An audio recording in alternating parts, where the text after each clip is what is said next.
Washington, the death of George Floyd, a black man who was captured in a viral video lying face down on the ground while a white officer presses his left knee into his neck, was not the first police killing to rile Minneapolis. 2 years ago, Thurman Blevins was fatally shot as he ran from two officers with what appeared to be a gun in his hand. 6 months ago, Chiashir Fong View was killed in a massive shootout.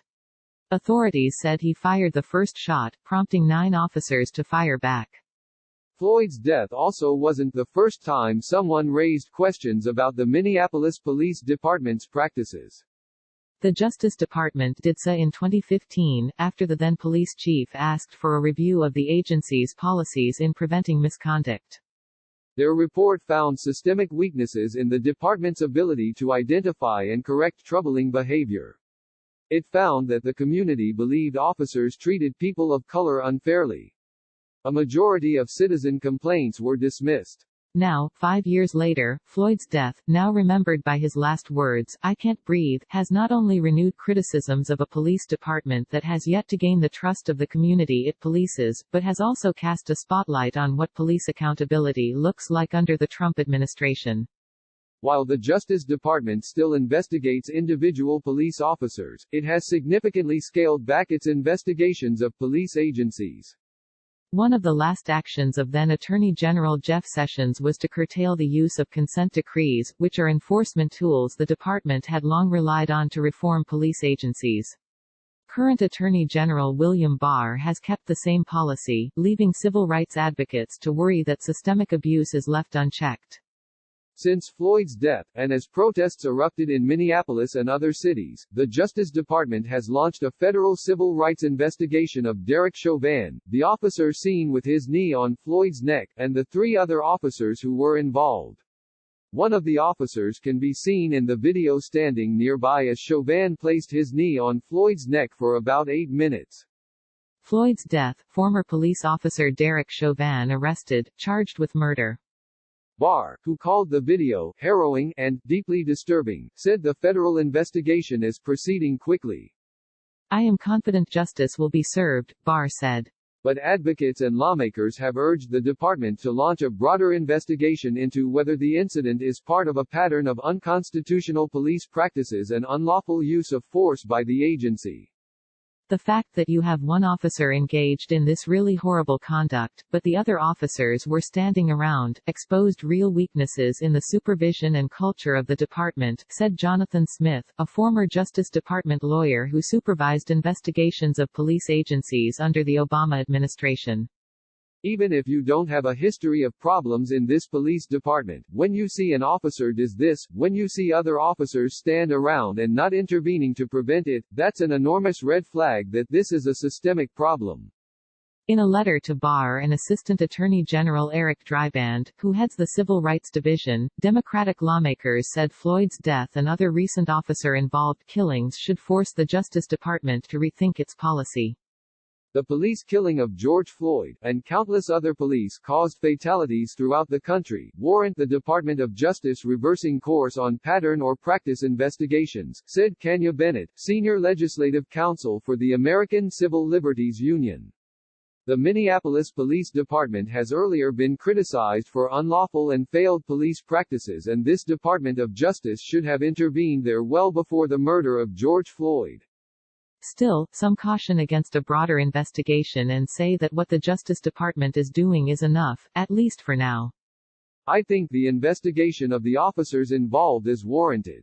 I think you should do that first, look at the actions of the officers first, see if their actions are criminal and civil rights violations. Chuck Wexler, Executive Director of the Police Executive Research Forum.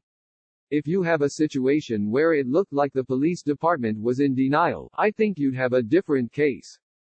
Minneapolis Police Chief Madaria Arredondo immediately fired Chauvin and the 3 other officers, Thomas Lane, Tu Thao and J. Alexander Kung. Chauvin has been arrested and charged in Hennepin County, Minnesota, with third-degree murder and manslaughter.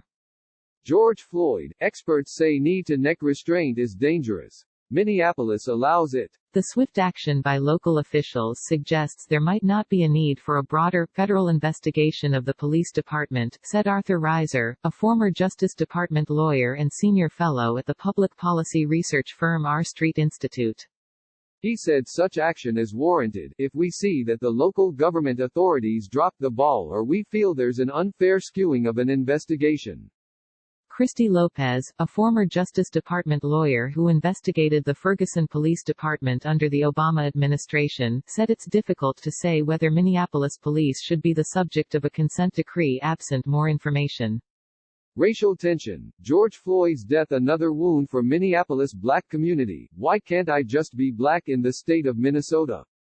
On the one hand, there have been a lot of incidents involving this police department for many years, she said. On the other hand, you have the mayor and the chief responding very quickly, very aggressively on their own. John Shane, a professor at John Jay College of Criminal Justice, cautions against having a mob mentality. He warns that the swift actions of Minneapolis officials may be hasty. It seems highly unlikely that the police department conducted a thorough internal affairs investigation before firing the officers, Shane said. I have no problem whatsoever terminating everybody that's been given due process. Justice that proceeds too swiftly is efficient, but it is not effective. Even if the Justice Department ultimately charged the officers, securing a federal conviction is difficult, experts say. Prosecutors must show that the officers intended to deprive Floyd of his constitutional rights. That's an extremely high standard. It's difficult to go in front of a jury to prove the guy's intent, said Smith, the former Justice Department lawyer who's also executive director of the Washington Lawyers Committee for Civil Rights and Urban Affairs.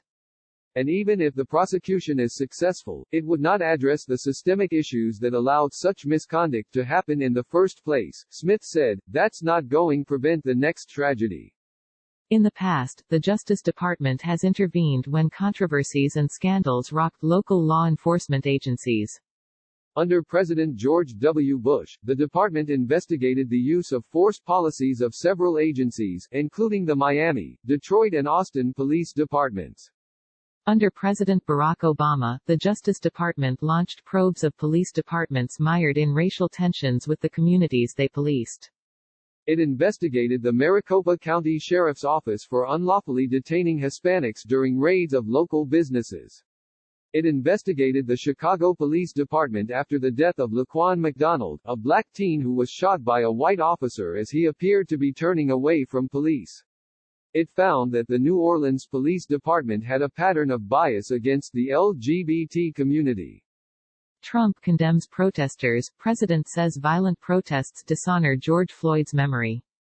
Obama reacts. Former president says George Floyd's death shouldn't be normal. The Trump administration has not launched any investigations of police agencies. In 2018, Sessions directed the Justice Department to exercise special caution before resorting to consent decrees, saying they can be a burden on state and local budgets and can deprive local officials of control over their own agencies. Last year, the Justice Department decided not to bring federal charges over the death of Eric Garner, who 6 years ago gasped, "I can't breathe," the same 3 words that have become a symbol of anger and frustration in the black community, as a New York City police officer held him around the head and neck. The officers involved in Floyd's death were the subjects of a combined 13 complaints since 2012.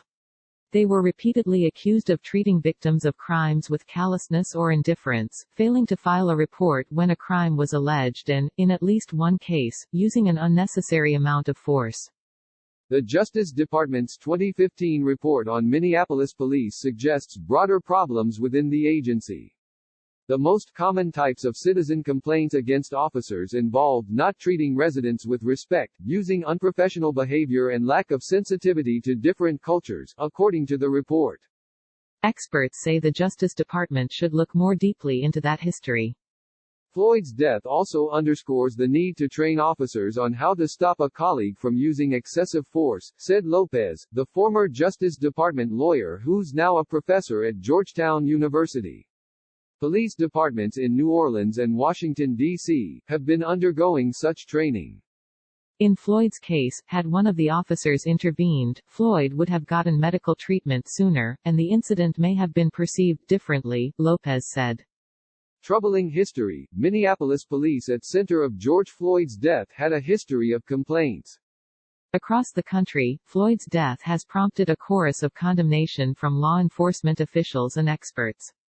It's hard to watch this video and not feel tremendous despair and outrage because we've come so far. Policing has come so far. And yet you see this and you just say, how could this have happened, said Wexler, of the Police Executive Research Forum. In 2020, police know better than that.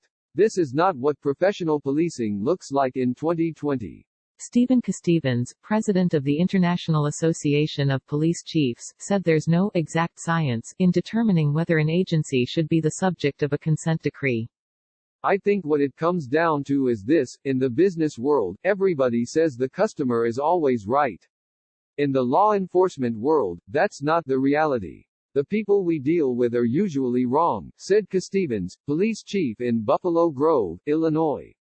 However, the customer is allowed to be wrong with dignity. If my officers stop you, I expect them to treat you with respect regardless of the fact that you've done something wrong. Analysis: Trump's tweet injects civil rights era into presidential race, protests of George Floyd's death. Contributing: Kelly Benham French, Kevin Crow and Katie Weddle.